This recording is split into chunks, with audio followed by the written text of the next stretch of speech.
Absolutely right, बिल्कुल ये बात तो हम लोग डे वन से हम लोग बोल रहे हैं। जो केंद्रीय गृह मंत्री आदरणीय अमित शाह जी ने कल पटना में जो बातें कही, बिल्कुल सही कही और एकदम सही जानकारी के साथ उन्होंने कही। देखिए, जब से जातीय जनगणना के आंकड़े आए हैं, जिसमें यकीनन भारतीय जनता पार्टी ने समर्थन किया, हम लोग विपक्ष में होने के बावजूद लोक जनशक्ति पार्टी रामविलास ने, हम लोगों ने समर्थन किया, पर हकीकत है कि जातीय जनगणना हुई ही नहीं है। कितने ऐसे परिवार हैं जो आए दिन आकर हमसे मिलते हैं, जो इस बात को बताते हैं कि भैया हम लोगों से तो पूछा ही नहीं गया। मैं अपना उदाहरण दे रहा हूँ भाई, ना हमसे ना हमारे परिवार से।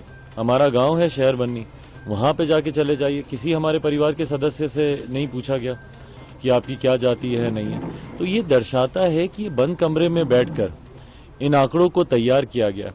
आखिरी जनगणना 1931 में हुई थी शायद, तब से लेकर अभी तक मोटा मोटी वही आंकड़ों को आगे पीछे कर और इसमें अपने समीकरण के, जिस समीकरण के बल पर ये सरकार बार बार सत्ता में आने का दावा करती है, उन जातियों को जरूर बढ़ा चढ़ा कर दिखाया गया है।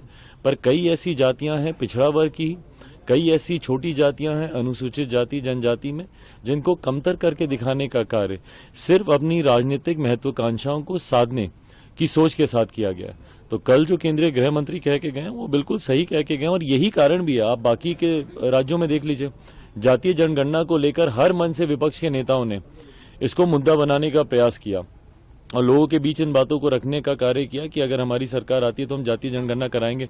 पर लोगों के सामने बिहार का उदाहरण था और लोग जानते थे कि बिहार में किस तरीके से धांधली हुई है, इसीलिए जनता ने इनके बातों पे विश्वास ही नहीं किया।